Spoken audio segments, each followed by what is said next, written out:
Welcome guys, this is going to be my ranking best to worst series, and this time we're doing Nas Illmatic, one of the classic albums and Nas's best work to date, which is, this might be his magnus opus that he has failed to reach with his releases every time, but and it's one of my favorite hip-hop albums of all time, and Nas is definitely one of my favorite hip-hop artists as well. He's definitely somewhere in the top 10, maybe even top 5. But yeah, so this is Illmatic. So let's start with the Genesis. So first of all, Genesis is an interlude, and I don't really like having interludes, and I don't really listen to them unless I'm listening to a whole album play through, which I rarely do, but sometimes I do. I have listened to a whole album play through many times with this album. I'll probably abuse this album, to be honest, and the amount of times I've listened to it. Alright, so let's sort them out. So let's start with 1,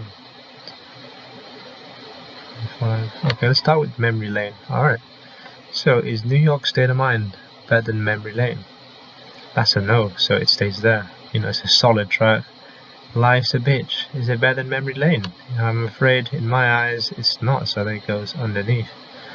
The World Is Yours is better than Memory Lane, of course it is. Halftime? No, it's not. To be fair, Memory Lane is a solid track. One Love, is it better than Memory Lane? In my eyes, it is. Oh my goodness, what happened there? I hate when this happens. Slot that there. Here we go. Alright, One Time For Your Mind. I said nope. Represent, and It Ain't Hard To Tell. Alright, so Memory Lane is my 4th best song on this album that I personally think it is. Alright, so let's do the bottom half of the list first. So let's start with One Time For Your Mind this time. It's Halftime better than One Time For Your Mind. I gotta think about this. So you probably can't hear this, but I've got my headphones on and I don't want to get done for copyright. So I'm gonna quickly listen to it. It's a little segment. One time. And yeah, so give it a quick little listen, and I would say I think Halftime is better than One Time For Your Mind. Life's a Bitch is better than One Time For Your Mind. Represent? No, unfortunately it's not better than that, but It Ain't Hard To Tell is better than that. Alright, so that's where One Time For Your Mind is. It's near the bottom of the list because I don't know, I find that the song is quite lackluster and it's quite repetitive with the hook, and yeah, it falls a bit flat for me anyway. But it's still a good song. All these songs are good. Like, I have every single one of these songs except the Genesis on my playlist somewhere, but in terms of how they compare against each other, I just think it's near the bottom. So Represent is there as well. So Represent is the worst proper song on the album that that's where I've rated it as. And yeah, and One Time For Your Mind is there as well. Actually, yeah. And then let's do Life's a Bitch now. Alright, where would Life's a Bitch go? Halftime is worse than Life's a Bitch, so it's going there. And It Ain't Hard To Tell. Is it better than This Life For A Bitch? No, it's not. So that's where it goes. And then between these two, I think I prefer It Ain't Hard To Tell.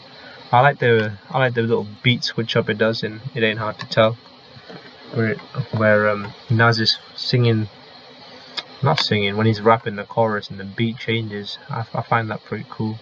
And that really stands out compared to Halftime, which is just repetitive and the beat never changes. It sounds a bit too much like Christmas as well. So I'm quickly reassuring myself what it sounds like. Yeah.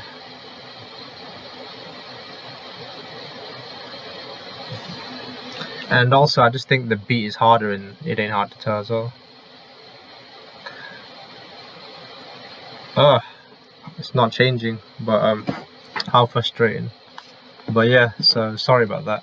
I was trying to listen to it and having technical problems. But yeah, so It Ain't Hard to Tell is better than Half Time. And then we've got the top three. But before we talk about the top three, let's discuss a little bit about all the songs we have on the list. Let's start from Represent, right? The reason why I Represent at the bottom is because I feel like the way the ad-libs work with represent, you know, I'm not a fan of that ad-lib at all. And the way it sounds very repetitive, and it gets really annoying very quickly. And yeah, the way it sounds is just not up to par with the rest of the album, to be honest. And One Time for Your Mind, One Time, that's the same as well. I feel like these two are very similar. Actually, these three all have the same reasons why I hate on them. I mean, they all have the same critique that I give to all of them. But nevertheless, the rap, the rhyming scheme, the flow in them are all solid. It's just down to the beat selection and the chorus structure, to be honest, and the lyrics, yeah. And the reason why It Ain't Hard to Tell is also similar to these four songs, in my opinion. But the way the beat switches is the main reason why this song is better than these three songs. And also, I quite like the beat as well, with the sample of the woman. It sounds very streetwise, I guess. And yeah, but it's definitely because of the beat switch, and the lyrics are pretty good as well. And I quite like, you know, it's kind of very contradictory to what I said, but I quite like the way the chorus and the hook works on this one. With it's like an echoey kind of, it ain't hard to tell kind of thing, and the way he says it is pretty cool. So the delivery is definitely top notch on that. So we got Life's a Bitch, and you know, this is just a song about an existence, and it's, you know, it gets pretty deep.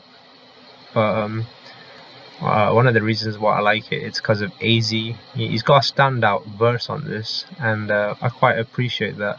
Even though AZ didn't really make a name for himself right now, no one really knows who AZ is in the mainstream anyway. But everyone knows who Nas is if you're a hip hop fan. But yeah, AZ got left behind, but his career will always be solidified as a really good feature on Nas's album. So even though he didn't make it as big as Nas did, the fact that he was on it, he has made history by being a feature on this album. So gotta respect that. But I quite like this song, and yeah, the feature really gives it a different vibe and tone, and it gives it a different rhythm. So I quite like that, a different flavor as well. That's the reason why I quite like this song. So we got Memory Lane as well, and the reason why I like Memory Lane is because the hook is really infectious as well. The way, and yeah, it's got a really somber sounding song, and the way it has the nostalgia factor as well is pretty cool as well. Yeah, the nostalgia factor is pretty good on that as well. And I quite like how the rhyme's all about reminiscing about the past, and it even has that feeling with the echoings as well, the howling of the past kind of thing. And the thingy as well, the chorus, I'm a big fan of the chorus.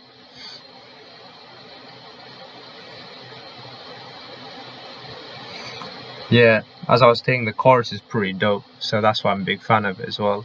And the beat selection on this is pretty dope. It's okay, I said dope twice, but yeah, I'm just in love with the beat with this, and it really sounds top notch. Everything just syncs well. The backing vocals, the chorus, the verse, the flow, it's just all there, you know. That's the reason why I enjoy Memory Lane. And yeah, the beat is far superior in this one than it is on all of these. And we've also got like a feature from someone, not sure who it was, but yeah, it's pretty good. And then we got One Love next. So yeah, I'm sorry about the slow explanations and stuff, trying to think about what I say before I say them, to be honest. So we got One Love, right? This is my third. Wait, actually, I need to sort these out. Alright, so there's only 3 left, so I'm gonna put them in where I think they deserve to be, and there. That is my true order of Illmatic. So let's talk about New York State of Mind. You know, as this might be a shock to you, or you might get butthurt if you watch this and you're a Nas fan, because the general consensus of the best song on the album is the New York State of Mind. And I won't lie, it's a solid track, but it's not my best. And the reasons why I like it is the whole how Nas, he's kind of just describing what his experience, and he's trying to encapsulate what he witnessed growing up in New York and the state of mind. And yeah, he was just trying to describe what he witnessed in his time living there in the, you know, the ghetto, I guess, areas, and how extreme it was, and yeah, how vibrant it was. And it really gives you a very descriptive feel of how New York is. And the reason why I like it is how gritty it sounds as well. So you get that whole grime and gritty feel of the underground New York, and yeah, it's pretty dope. It gets me hyped sometimes. And the beat as well, like, yes, the beat is very grimy and gritty, and it's very punchy, so it's got a lot of energy to it, and it's very sinister as well. And that's another thing, like, it sounds dangerous. The song is dangerous, and it sounds dangerous as well. So I quite enjoy that aspect of the song. Alright, so let's talk about One Love next. So this is my runners-up on the Illmatic album, and the reason why I chose this as my runner-up is because it's a great song, I won't lie. And one thing that really appeals to me is the concept of this lyrics. I like how Nas is writing a letter to his friends in prison, and it's like asking them how they are and what their families and friends are doing. And it's just a very nice and unique twist on some lyrics. I thought it was a very unique perspective to take, and I was quite mesmerized by and impressed by how Nas's creativity for such lyrics. And yeah, and it was quite nice to see how he's writing to a friend, and we feel like the listener as we are his friend. That's what I get. So it makes me feel like I'm Nas's friend. You know, that sounds really sad when I say it out loud, but you know what I mean. And plus, the feature on this with Q-Tip from Tribe Called Quest makes it pretty good as well. It's very soothing vocals that I do enjoy. Singing the chorus really tips it over the edge for me. Like One Love, when he just repeats that word, it's very calming and soothing, which I do enjoy. And the whole song is like that as well. It's got very calm vibes, and the xylophone on this is very soothing indeed. And the way it just hits the right chords and notes, the way it hits the right notes, it makes me feel very calm and somber. But yeah, that's the reason why I like One Love. It's yeah. For the longest time, I did not know that was Q-Tip. I just thought it was just some random dude singing One Love. I never knew there was such a big player featured on this song. To be fair, Nas, for his first album, he had some big hits, some big players pushing and producing behind the scenes with Q-Tip. We got Pete Rock, we got DJ Premier. These guys were big names back in the day. I know there was more, but that's just on the top of my head. And then the last one, we got the Scarface reference, The World Is Yours. So yeah, I like this. And yeah, this is my favorite song on the album. I guess the piano beats, the piano with the broken DJ kind of beat. The beat is so infectious. I'm just in love with the beat. I like how it changes so sporadically with like it starts off with the normal piano, and it kind of breaks down into discord. But it's a what do you call it? It's not chaotic. It's a controlled chaos, which I do enjoy. Like I like as the beat repeats itself. At first you're like, whoa, this beat just completely crashed. But as you listen more and more, you notice there's a structure to the beat, and it just sounds amazing, I think. And we got Pete Rock's vocals, singing "Whose World Is This?"